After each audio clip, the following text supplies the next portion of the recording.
Hello बच्चों, नमस्कार। मेरे चैनल पर आपका बहुत बहुत स्वागत है।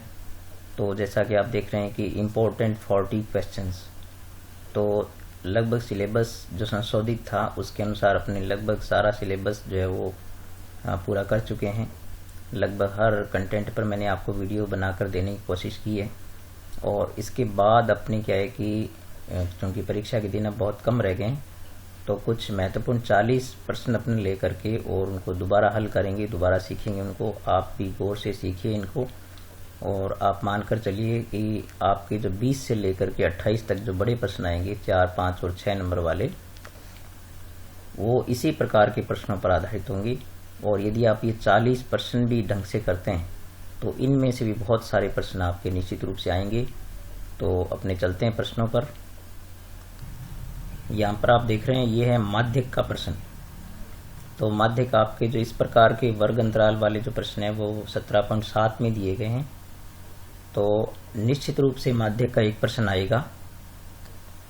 तो यहाँ पर आप क्या करें, सबसे पहले जो आपको प्रश्न दिया जाता है उसकी एक खड़ी सारणी बनाएं। आप इस प्रकार से ऊर्ध्वाधर सारणी बना लें और फिर आप इसको जो है वो इसकी माध्यक ज्ञात करने के लिए आपको सबसे पहले याद रखना चाहिए कि आपको संचयी बारंबारता सारणी बनानी है, जिसको हम कहते हैं CF, ठीक है, क्यूमुलेटिव फ्रीक्वेंसी। तो CF सारणी बनाने का तरीका जो है वो क्या होता है, आप ध्यान से देखें। आप क्या करें, सबसे पहली बारंबारता को आप ज्यों का त्यों लिखें, ठीक है। 6 का 6 लिखा, फिर आप ऐसा करें, इसको ऐसे तिरछा जोड़ते जाएं।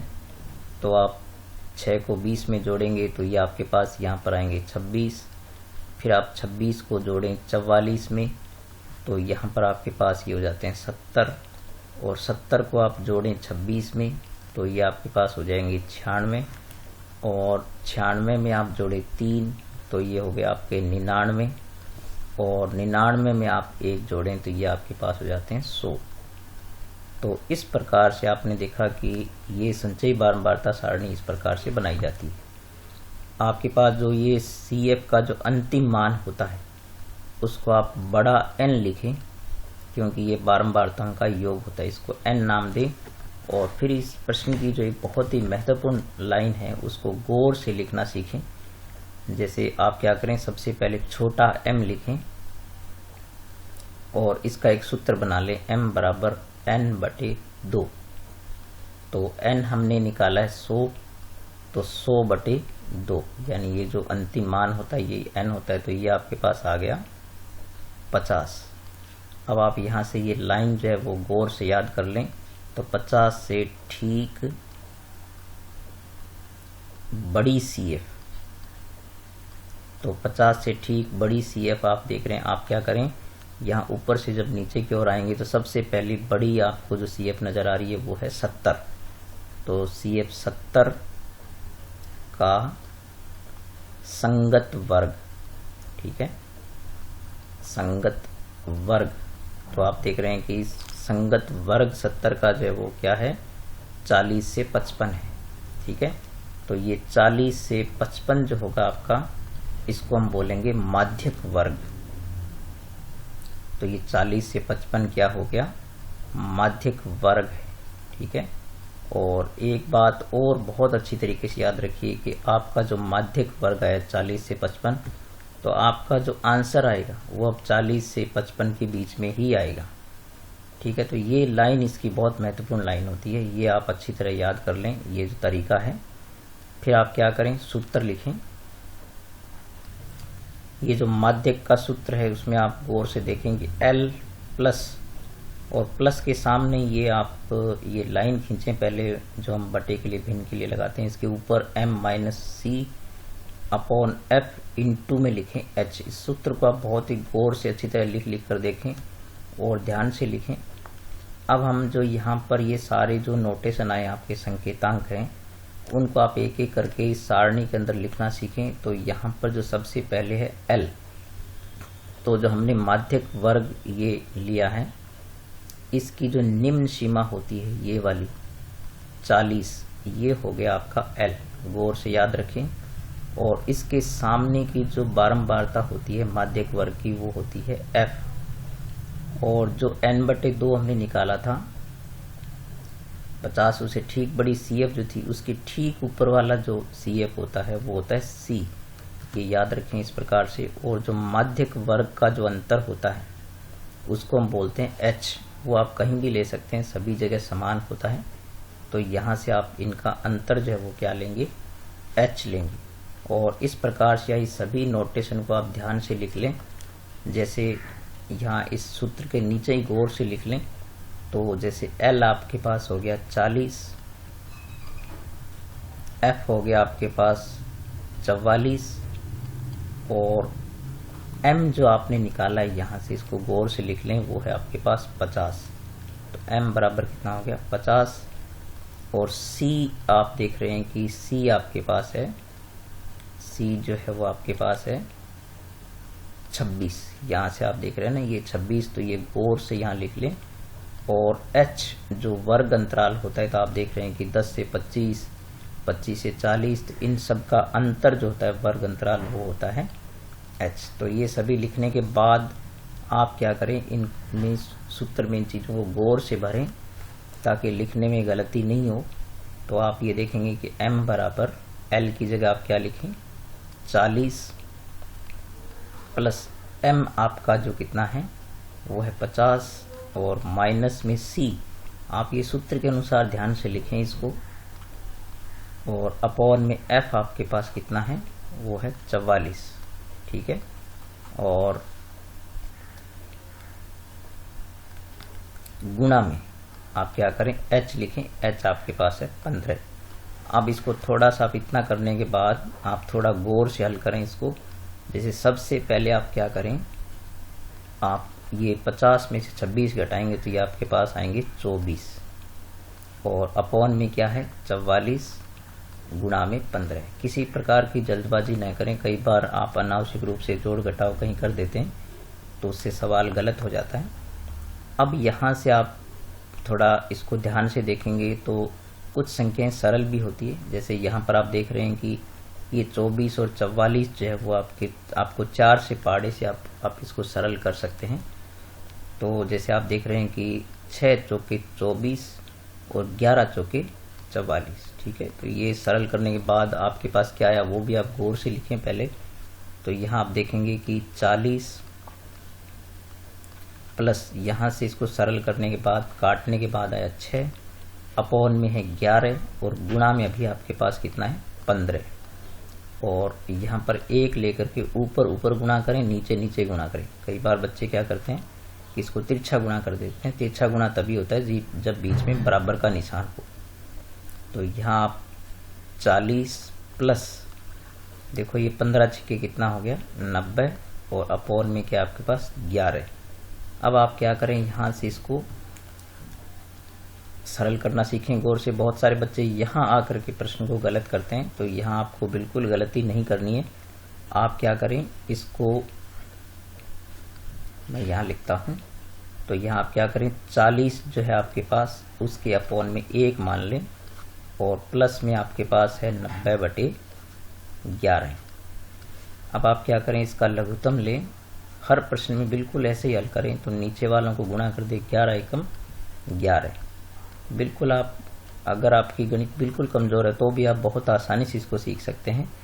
अब आप क्या करें, इनको तिरछा गुणा कर दें, ठीक है। इस प्रकार से 11 चौके 44 यानी आपके पास हो गए 440 प्लस 90 एकम 90। ये तरीका आप अच्छी तरह सीख लें।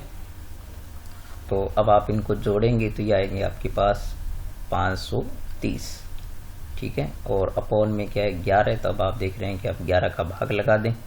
तो 11 का भाग लगाएंगे तो ये आएंगे 48.18। अब बात रही इस आंसर की इकाई क्या होनी चाहिए, तो वो आप याद रखो बच्चों। यहाँ पर जो आपको वर्ग दिया है, कई बार यहाँ पर आंकड़े दिए होते हैं कि जैसे सेंटीमीटर में, मीटर में या ऊंचाई हो तो, या फिर कई बार भार दे रखा होता है यहाँ पर तो किलोग्राम या रुपए की राशि दी हो, तो जो इकाई यहाँ होती है वही इकाई यहाँ पर होती है। ये आप अच्छी तरह याद रखें। तो इस प्रकार से आप माध्यक के प्रश्न को गौर से सुने, इस वीडियो को पलट कर 2-3 बार देखें और हर चीज़ को हल करने की कोशिश करें। तो निश्चित रूप से इसका एक प्रश्न आएगा तो आप 6 नंबर जो है बहुत आसानी से बना सकते हैं, ठीक है बच्चों। अब चलते हैं नेक्स्ट क्वेश्चन पर।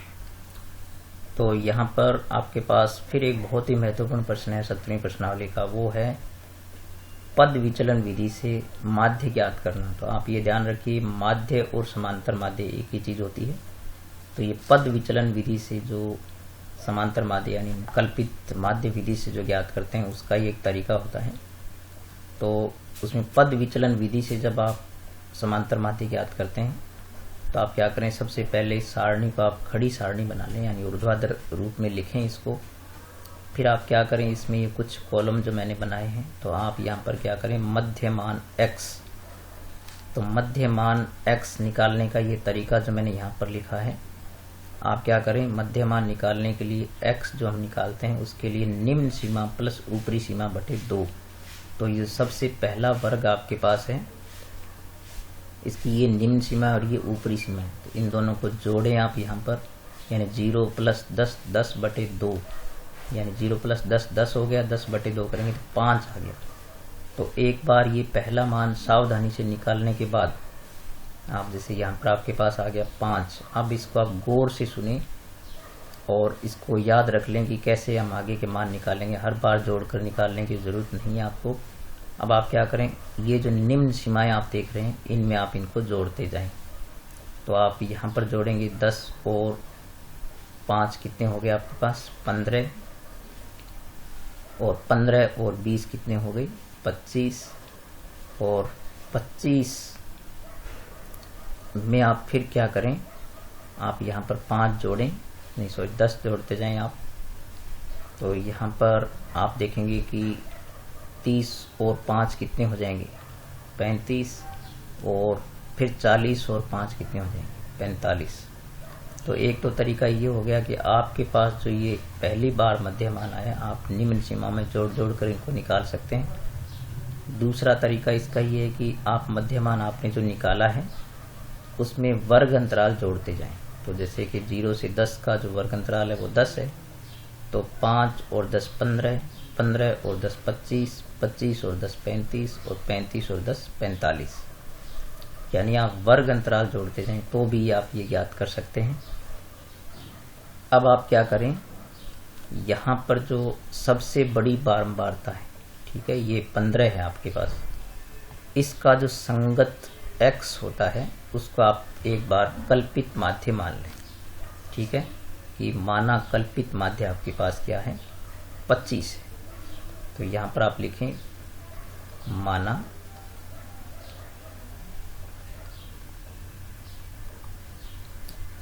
कल्पित माध्य, और इसको एक संकेत देंगे आप a। माना कल्पित माध्य a बराबर कितना है आपके पास 25। आप ध्यान रखें कि सबसे बड़ी बारंबारता के सामने का जो प्राप्तांक होता है, मध्यमान होता है, वही जो आप कल्पित माध्य लेंगे। यानी एक बार हमने मान लिया कि माना जो आपका माध्य है वो 25 है। अब आप क्या करें, यहाँ पर ये जो कॉलम है यहाँ पर आप u लिखें, और जो वर्ग अंतराल वाले सारे इस प्रकार के जो प्रश्न होते हैं उनमें बस आप याद रख लें इसको। आपको किसी कैलकुलेशन की जरूरत नहीं है, वैसे हम इसको u को कैलकुलेशन से भी निकाल सकते हैं, लेकिन आपको इसकी कोई ज़रूरत नहीं है। आप क्या करें, इसके सामने जो हमने कल्पित माध्य माना है वहाँ पर 0 लिखें, और ऊपर की तरफ आप माइनस में गिनती लिखते हैं, तो -1 -2, और नीचे की तरफ आप लिख दें प्लस। हर प्रकार के जो ये जो पद विचलन विधि से जितने भी प्रश्न होते हैं उन सभी के लिए आप यही तरीका लगाएं। ठीक है, तो ये सबसे पहले इसके सामने 0 लिखें जो आपने कल्पित माध्य माना है, ऊपर की तरफ माइनस में गिनती लिखें, नीचे की ओर प्लस में लिखें, और फिर आप क्या करें, यहाँ पर एक कॉलम और बनाएं जिसमें लिखें f गुणा u। तो ये आप देखा करें कि यहाँ पर f गुणा u है, तो हम किस किस को गुणा कर रहे हैं, f और u को गुणा कर रहे हैं। तो यहाँ पर आप देखेंगे कि ये आपके पास बन गया -14, यानी 7 को हमने -2 से गुणा किया तो -14 हो गई। ये हो गया आपके पास -10 एकम 10, और 15 को 0 से गुणा करेंगे 0 हो गया, और 8 को 1 से गुणा किया 8, और 10 को 2 से गुणा किया तो ये आ गया 20। ठीक है, ये यहाँ से आप याद रखें, किसी अन्य कॉलम को गुणा नहीं करें, एफ और यू देख रहे हैं, तो एफ ये है, यू ये है, तो इनको आप गौर से गुणा करें और फिर आप क्या करें, यहाँ से जो आपके पास ये जो माइनस के हैं उनको अलग से जोड़ लें। तो माइनस आप जोड़ेंगे तो ये आपके पास हो गया माइनस का 24, और फिर आप प्लस वालों को जोड़ दें तो ये आपके पास हो गए प्लस के कितने हो गए 28, यानी 20 और 8 कितने हो गए 28। अब आप यहाँ पर इसके नीचे जो है ये जो एफ यू है, यहाँ पर आप एक कॉलम बनाएं जिसका नाम लिखें सिग्मा एफ इंटू यू। तो सिग्मा का मतलब होता है योग, तो इसमें से आप क्या करें, जो प्लस के जो है उनमें से माइनस वाले घटा करके, यानी 28 माइनस 24 बराबर ये आपके पास आ गया 4। ठीक है, तो ये हो गया सिग्मा एफ यू, यानी एफ यू का जो योग है वो आ गया 4। और फिर आप क्या करें, यहाँ से बारंबारताओं का योग कर लें, तो इसका जो है वो एफ के आगे आप सिग्मा लगाएं। सिग्मा का मतलब योग हो गया, तो बारंबारताओं का योग करेंगे, 17 और 15 हो गया आपके पास 32, 32 और 8 40 और 10 कितने हो गए 50। तो इस प्रकार से बारंबारताओं का योग आ गया आपके पास 50। तो गौर से हर चीज़ को समझें तो ये प्रश्न बिल्कुल ही मुश्किल नहीं होते हैं बच्चों। अब आप क्या करें, यहाँ पर इसका सूत्र लिखें। तो चूंकि हम माध्य निकाल रहे हैं, तो माध्य या समांतर माध्य एक ही चीज़ होती है, तो उसका हम संकेत लिखते हैं x बार, और इसके लिए जो सूत्र होता है वो होता है a प्लस, बस आप इसको गौर से लिखें, पहले आप ये बटे की लाइन लिखें, फिर सिग्मा एफ यू लिखें इसके ऊपर, और अपॉन में सिग्मा एफ लिखें, यानी बारंबारताओं का योग, इनटू आप लिखें h। अब आपके पास जो संकेतांक हैं वो उनको गौर से देख करके इस फॉर्मूले में रख दें आप, तो आप देख सकते हैं कि यहाँ पर सबसे पहले a लिखेंगे। a हमने कितना माना है 25, प्लस सिग्मा एफ यू जो आपके पास है, यहाँ पर ये गौर से देखें आप, तो ये आया आपके पास 4, और अपॉन में आपके पास जो है वो सिग्मा एफ कितना है हमने निकाला है 50। बस एक एक चीज़ को गौर से लिखें, कोई लिखने में गलती नहीं करें। और जो वर्ग अंतराल है वो हमारे पास जैसे 0 से 10, 10 से 20, 20 से 30, 30 से 40, इन सभी का अंतर जो आपके पास कितना है वो है 10। बस इसके बाद आप थोड़ा गौर से सरल कर दें इसको, तो आप ये देख सकते हैं कि यहाँ पर आपके पास जब भी इस प्रकार की राशियाँ जिनके लास्ट में शून्य है, तो आप शून्य को कैंसिल कर सकते हैं। जो पढ़ने में थोड़े ठीक बच्चे हैं मैथ्स में उनके लिए कोई प्रॉब्लम नहीं, लेकिन जो कमज़ोर बच्चे होते हैं वो इन चीज़ों का ध्यान नहीं रखते। तो आप क्या करेंगे, शून्य से शून्य कैंसिल कर दें। तो इस प्रकार से अब आपके पास जो चीज़ें बच गई है वो है 25 प्लस 4/5। ठीक है, अब आप क्या करें, इसके नीचे 1 लिखें आप, और जो मैंने पिछले प्रश्न में आपको तरीका बताया था वैसे ही हल कर दें इसको। तो आप देख सकते हैं कि इनको गुणा करेंगे तो 5 एकम 5, यानी लघुत्तम विधि से कर दें इसको, और इसको आप ऐसे गुणा करें तो 25 पंजे 125। हर प्रश्न में आप ऐसा ही करें, और 4 एकम 4 हो गया। अब आप इनको जोड़ेंगे तो ये हो गया 129, और अपॉन में कितना है 5, बस आप इसमें 5 का भाग लगा दें, तो आपका जो है कल्पित माध्य विधि से यानी पद विचलन विधि से आपका समांतर माध्य ज्ञात हो जाएगा। तो आप भाग लगाएंगे तो 5 दूनी 10, पहले 2 बार जाएगा, फिर शेषफल बचेंगे 2, तो 9 लेंगे तो 29, तो पंजे पंजे 25, और फिर 4 शेषफल बचेगा, भाग देंगे तो 5 8 40 हो गया। तो इस प्रकार से आप देखें कि पूर्ण हो गया, आपका भाग पूरा पूरा चला गया। तो 25.80 इसका क्या आ गया, समांतर माध्य या माध्य ज्ञात हो गया पद विचलन विधि से। तो यहाँ पर आप देख सकते हैं कि इसकी इकाई जो है वो वही होती है जो यहाँ होती है। तो यहाँ पर चूंकि कोई इकाई नहीं दे रखी है तो आप कुछ भी नहीं लिखें, अदरवाइज यहाँ पर रुपए पैसे जो भी हो तो वो आप यहाँ पर लिखें, वो इसकी इकाई हो जाती है। तो इस प्रकार से आपका माध्य जो कल्पित माध्य विधि से इस प्रकार से पद विचलन विधि से ज्ञात कर सकते हैं। तो ये प्रक्रिया आप जो है वो 1-2 बार वीडियो को पलट कर जरूर देखें, तो आपको बिल्कुल समझ में आएगी। और थोड़ा सरल करने का तरीका सीखें। मैं बच्चों को बहुत बार देखता हूँ कि कुछ बच्चे जो थोड़े गणित में अच्छे नहीं हैं, जिनका अभ्यास कम है, वो क्या करते हैं, यहाँ पर आकर के भी गलतियाँ कर देते हैं। तो इसके बाद बिल्कुल नहीं करनी, आप एक एक स्टेप को ध्यान से देखें और प्रश्न की लेंथ कभी नहीं देखें, आपकी बहुत बड़ा हो गया। आप एक एक स्टेप को समझें कि किस प्रकार से चीज़ें आई हैं, और 2-3 बार पलट के देखेंगे तो हर चीज़ आपको समझ में आएगी। और वीडियो का यही बच्चों फ़ायदा होता है कि आप उसको पलट के बार बार देख सकते हैं, तो वो सवाल जो है वो बिल्कुल शुरू से आपको दिखाई देगा। जैसे पढ़े कहीं किए हुए सवाल को आप देखते हैं तो क्योंकि वो पूरा सोल्व किया होता है, उसकी प्रोसेस दोबारा जो हमें देखने को नहीं मिलती है, तो यहाँ पर आपको संपूर्ण प्रक्रिया भी दिखाई देगी। तो आप गौर से देखें, चीज़ों को सीखें, फिर इस प्रकार के कुछ प्रश्नों को और हल करके देखें आप खुद, और फिर इनको सीखें तो निश्चित रूप से आपको ये प्रश्न सीखने में आएगा। चलते हैं नेक्स्ट क्वेश्चन पर। तो बच्चों, ये जो 9वीं प्रश्नावली का एक बहुत ही महत्वपूर्ण प्रश्न है, इसके ऊपर आधारित भी 3-4 प्रश्न बनते हैं।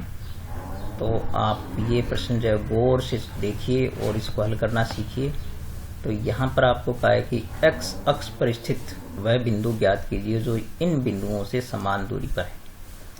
तो पहले तो इसका आप चित्र अच्छी तरह बनाएंगे तो आप यूँ मान लीजिए आपके प्रश्न की शुरुआत बहुत सही हो जाएगी और फिर आप उसको हल कर पाएंगे। तो पहले तो आप ये देखें कि x अक्ष पर कोई भी बिंदु है, तो आप पहले क्या करें, मान लीजिए माना x अक्ष पर कोई बिंदु है आपके पास, तो वो भी आपको याद रखना है कि x अक्ष पर हम हर बिंदु नहीं लेते, उसको गौर से लिखना सीखना है कि क्या बिंदु हम लेते हैं। तो यहाँ पर हम लिखेंगे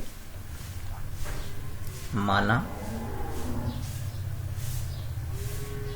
x अक्ष पर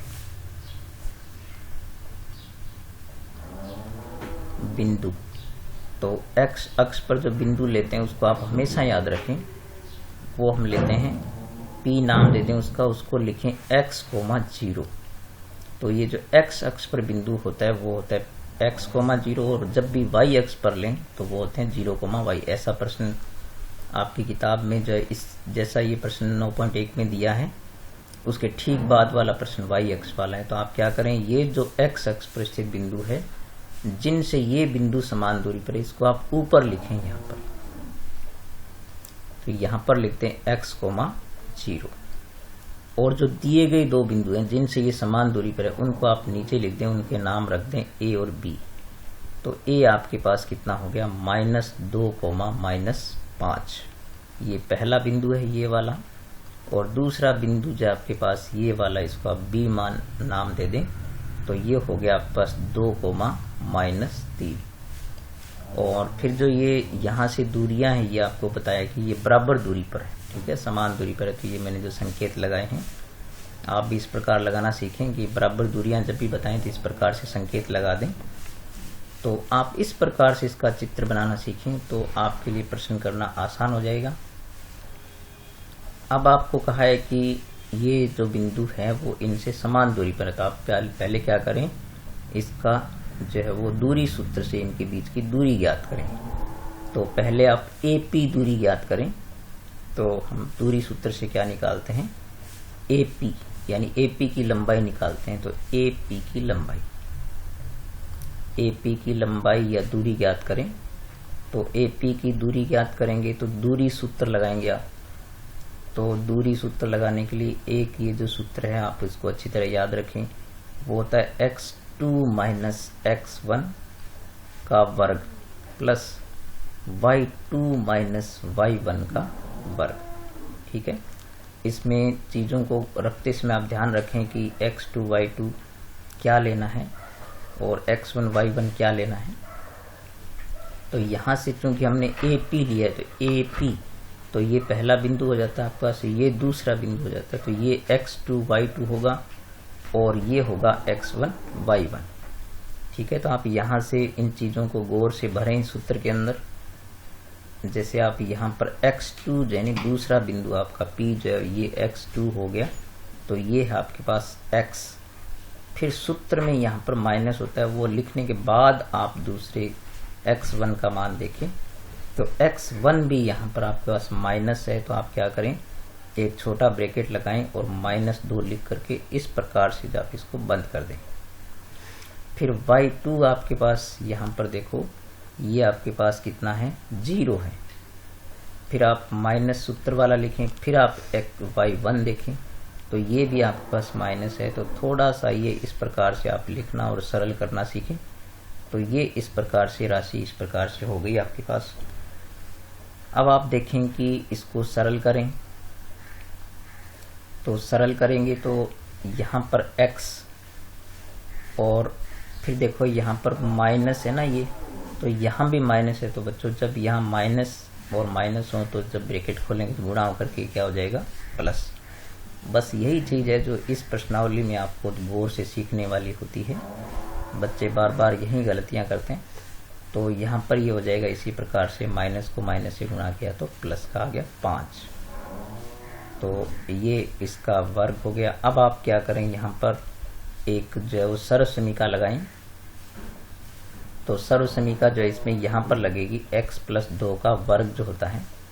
तो ये सर्वसमीका आप जानते हो बच्चों, ये इस प्रकार से जो सर्वसमीका आपके पास होती है a प्लस बी का होल स्क्वायर वाली जो सर्वसमीका होती है वो क्या होती है, पहले पद का वर्ग होता है प्लस 2ab यानी दोनों पदों के गुणनफल का दुगना प्लस दूसरे पद का वर्ग। ये बहुत सारे प्रश्नों में काम आती है और इसको गौर से देखें आप। तो यहाँ पर आप जब इसको अप्लाई करेंगे तो ये हो जाएगी आपके पास पहले पद का वर्ग यानी x का वर्ग प्लस इन दोनों के गुणा का दुगना, तो दोनों का गुणा 2x आता है, इसका दुगना हो गया आपके पास 4x।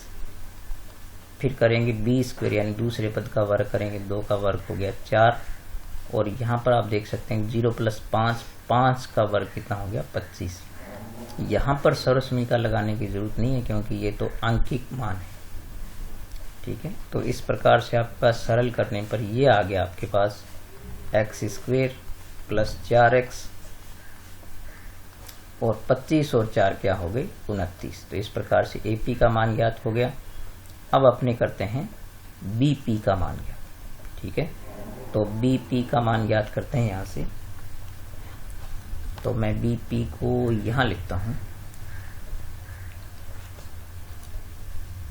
तो BP बिल्कुल इसी प्रकार से ज्ञात करें आप। तो BP दूरी ज्ञात करेंगे तो पहले वही सूत्र लगाएंगे।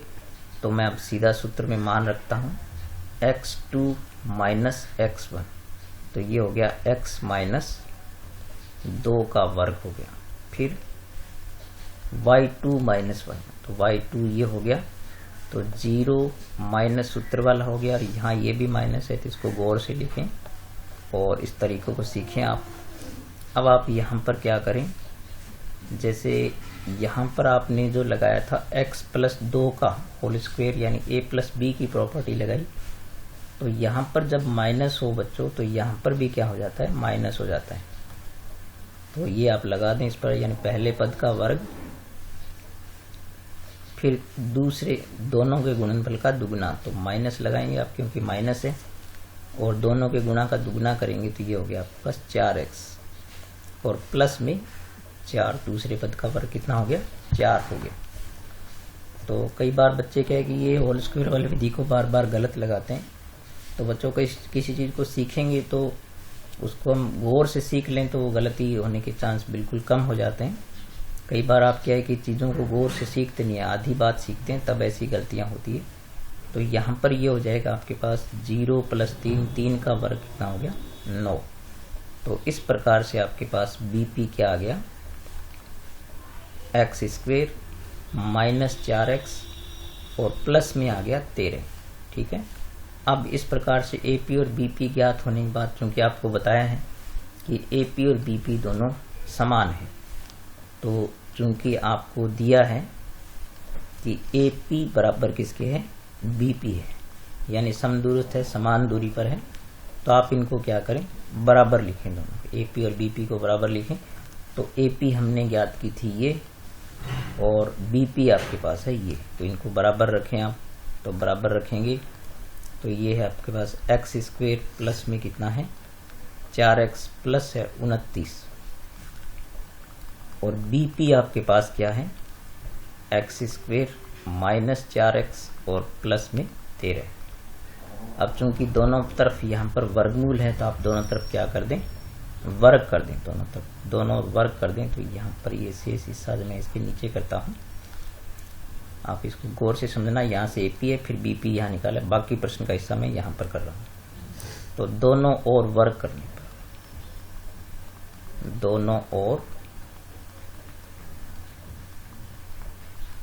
वर्ग करने पर। तो दोनों ओर वर्ग करेंगे तो यहाँ से जो ये वर्गमूल की चिन्ह है वो आपके लिए क्या हो जाएंगे, कैंसिल हो जाएंगे। तो इस प्रकार से वर्ग करने पर आपके पास बचेगा एक्स स्क्वेयर प्लस में 4x प्लस में 29 और बराबर में आपके पास आ गया एक्स स्क्वेयर माइनस 4x और प्लस में कितना है 13। यहाँ से आप थोड़ा इसको गौर से सरल कर दें। तो गौर से सरल करेंगे तो इस प्रकार से ये एक्स स्क्वेयर से एक्स स्क्वेयर को कैंसिल कर दें और x वाले पदों को एक तरफ ले लें। तो इस तरफ बाईं तरफ ले आए तो यहाँ पर पहले से आपके पास है 4x, यहाँ से आप लाएंगे तो ये हो जाएगा माइनस का, इधर आएगा तो यानी पक्षांतरण करेंगे तो ये हो गया प्लस का 4x और बराबर में पहले से आपके पास 13 है, 29 को ले जाएंगे तो हो जाएगा माइनस का। तो इस प्रकार से 8x बराबर आ गया आपके पास माइनस के 16। 13 में से 29 घटा दिए तो x बराबर क्या हो गया माइनस 16 बटे 8। तो इस प्रकार से ये आ गया माइनस का 2। तो इस प्रकार से x का मान आ गया माइनस का 2। तो वो जो अभिष्ट बिंदु है आपके पास वो क्या हो गया बच्चों, वो हो गया x अक्ष पर जो बिंदु है वो क्या हो गया, तो आप यहाँ लिख दें अतः x अक्ष पर वह बिंदु क्या ज्ञात हो गया आपको, वह बिंदु आपके पास आ गया P, यानी वो हो गया -2,0। ठीक है, क्योंकि x का मान हमने -2 निकाल लिया। तो इस प्रकार से आज अपने जो है वो 3 प्रश्न हल किए हैं। तो इस प्रकार से मैं 40 प्रश्नों की एक जो सीरीज है वो आपके लिए पूरी करूंगा और ये गौर से देखते जाइए। ये प्रश्न निश्चित रूप से परीक्षा में पूछे जाएंगे और ये प्रश्न आप यदि करते हैं तो इनकी सहायता से आप दूसरे प्रश्न भी बहुत आसानी से कर सकते हैं। तो ठीक है बच्चों, आप ये प्रश्नों को बार बार देखिए, ऐसे प्रश्न और हल करके देखिए और मिलेंगे नेक्स्ट वीडियो में। तब तक नमस्कार।